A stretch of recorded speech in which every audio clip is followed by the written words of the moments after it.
Hey guys, good morning. It is Saturday and I am just on my way to the gym now. But before I go, I do want to tell you, sorry, this is going to be a vlog. I was supposed to make another video, something more complicated, kind of cool, kind of fun, except it takes a lot more preparation than I thought, so I'm going to hold off on that. But this week, it's very, very interesting still for you because somebody suggested on my last video in the comments that I do more descriptive video, that I talk about technique and stuff like that, and they asked if I would do that, if that's something that I was thinking of doing, and yes, absolutely, I can do that. I'm probably not going to do instructional videos per se, but in this video, I'm probably going to do a voiceover and pay more attention to what I'm doing and explain to you why I'm doing it and stuff like that, so that if you're new, this is something that you can learn from. And if you're just wondering what the heck I'm doing, maybe it'll help you figure it out. Another thing that I will mention today that I did not say last time, I am training for a powerlifting meet in June. So this is the big announcement that I didn't want to make last time. There's another meet that I might be signing up for, but that's not sure yet, so I'm gonna hold off on that still. But powerlifting is a go. I've signed up for it in June, so now I have to train for it. So you're gonna see a lot more deadlift and a lot more bench press and a lot more squatting in my videos from now on. Because now that the open is over, I get to focus on my strength, on my form, on building a better body to perform better in the next year. Alright guys, so before I get started on this voiceover, I just want to tell you that first of all, I'm not your coach, I am not your doctor. Both of these people see you in real life, and I am a person on the internet. So just keep that in mind, whatever I'm going to tell you in this video, as with anything on the internet really, don't just listen to me, don't take my word for it, do your research, listen to people who see you in real life and who can coach you on your movement. I am basically just saying what works for me and what works for my body and what I'm doing for my own training. So if that works for you, great, but don't just take my word for it, do your research, listen to a few people, don't only have one source for information. Even with that being said, my hope for this video and my hope for you for this video is that you watch it and maybe you learn something, maybe something clicks in your head and it helps you improve in the gym. So as I said before, I'm training for a powerlifting meet, but that doesn't mean that I'm setting aside weightlifting or CrossFit, not just yet anyway. So my workout actually started with some weightlifting. I started off by doing a clean complex. Basically it was 2 cleans and 2 power jerks. So the cleans at first felt a little funny. My left side was a little weaker than my right side, so I was trying to balance that. It doesn't really look that way in the first cleans. And then my power jerks, I tend to split my legs really wide, which is something that kind of puts me off balance sometimes, so I've been trying to get my legs to stay together a little bit more.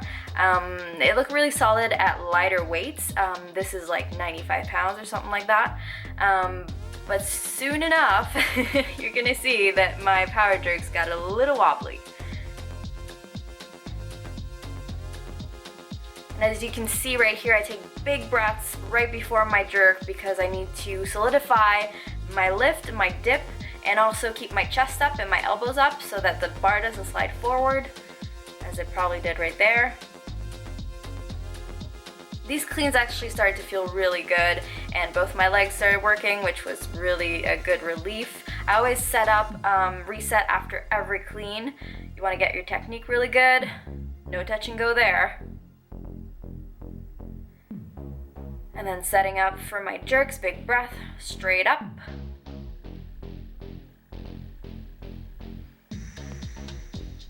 And my second ones always look kind of shaky. It's really a weakness for me, so I've been trying to work on that.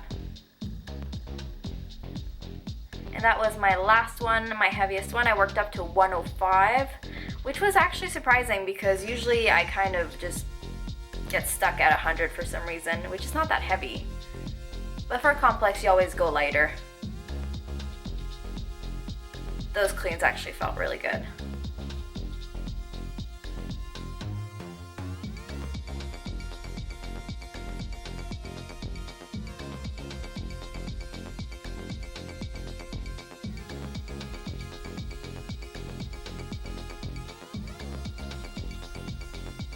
And then I moved on to some snatch pulls. Actually worked at 100 pounds, even though my max is 95. I've been snatching that a lot.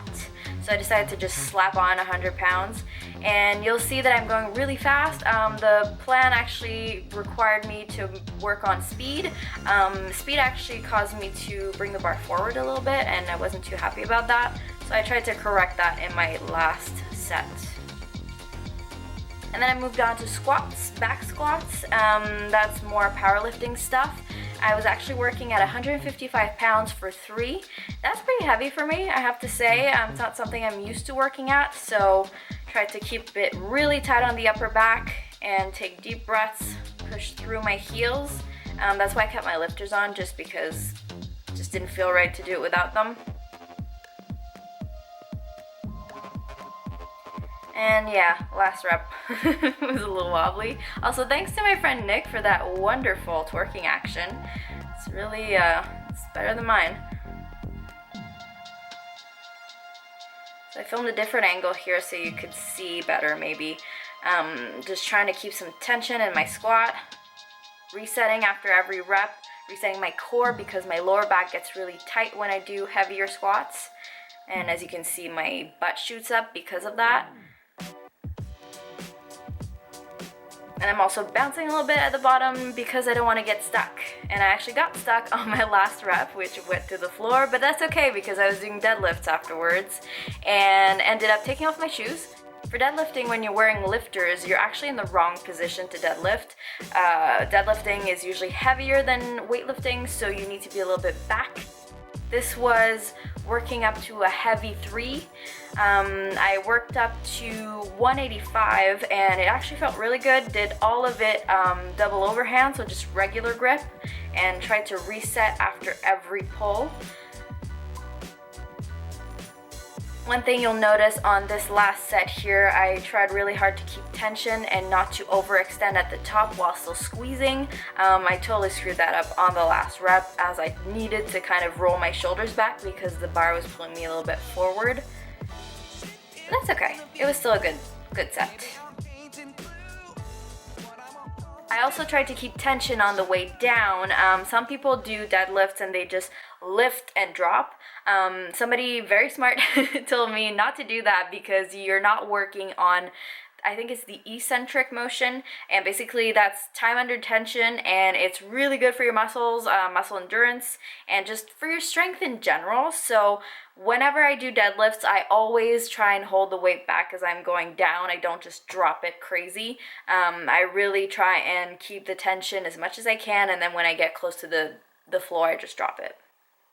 So guys, that will be it for my video today. I hope it was helpful. I hope it was informative for you. This is a little different for me, but I'm gonna try and do these again because it was kind of fun, and there's so much info coming out of my brain whenever I watch my lifts.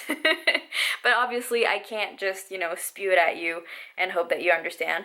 So what I'll be doing probably in the next videos that I do like this is kind of go on a specific topic. So if you have any topic suggestions, this would be a good time to put them in the comments below. Also tell me if you like these videos, and if you do, you could also give me a thumbs up and subscribe to my YouTube channel.